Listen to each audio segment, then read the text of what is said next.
Pandian store serial இன்னைக்கான எபிசோடில் செந்தில் கதிர் 2 பேருமே பேசிக்கிட்டு இருப்பாங்க. அப்போ ஒரு வயசானவர் வருவார். அப்பா எனக்கு கால் ரொம்ப சுடுதுப்பா, செருப்பு இல்லைப்பா, அதனால் செருப்பு வாங்கி தரியான்னு சொல்லி கேட்பாரு. அதுக்கான அமௌண்ட்டை வந்து செந்தில் வந்து கொடுப்பாங்க.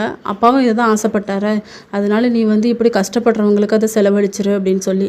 அடுத்த சீனில் மீனா வந்து கோமதி கிட்ட சொல்லுவாங்க, அத்தை உங்ககிட்ட நான் சொல்லக்கூடாதுன்னு தானே சொன்னேன், நீங்கள் எதுக்கத்த மாமா கிட்ட சொன்னீங்க அப்படின்னு சொல்லும்போது ஏன் அவன் திட்டினானான்னு சொல்லி கேட்பாங்க. திட்டினாரு, சரி இருந்தாலும் தெரிஞ்சது நல்லது தான், உங்கள் பையன் வந்து ஒரு கில்ட்டியே இல்லாமல் சுற்றிக்கிட்டு இருந்தார், இப்போ தான் கொஞ்சம் திருந்துவாங்க அப்படின்னு சொல்லி.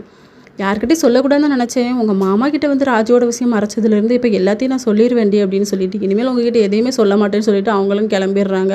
ராஜுகிட்ட சொல்லி புலம்பிக்கிட்டு இருக்காங்க நம்ம கோமதி. அடுத்த சீனில் குமாருக்கு வந்து என்கேஜ்மெண்ட் நடக்கிறதுனால தட்டு எல்லாம் மாற்றிக்கிட்டு இருக்காங்க. குமார் வந்து பழனிக்கிட்ட சொல்லுவாங்க, பொண்ணுக்கிட்ட ஒரு 5 நிமிஷம் தனியாக பேசணும் அப்படின்னு சொல்லிட்டு. அவங்க முடியாதுங்கிற மாதிரி சொன்ன உடனே அவங்க சித்திக்கிட்ட சொல்லி, சித்தி சொல்லுவாங்க நான் உனக்கு மேக்கப் போட்டு விடுறேன் வாமா அப்படின்னு சொல்லி கூப்பிட்டு போய் குமாரும் அந்த பொண்ணும் தனியாக இருந்து பேசிக்கிட்டு இருப்பாங்க. என்ன உனக்கு பிடிச்சிருக்கா, நீ ரொம்ப அழகாக இருக்கு அப்படின்னு சொல்லி குமார்லாம் சொல்லிக்கிட்டு இருப்பாரு.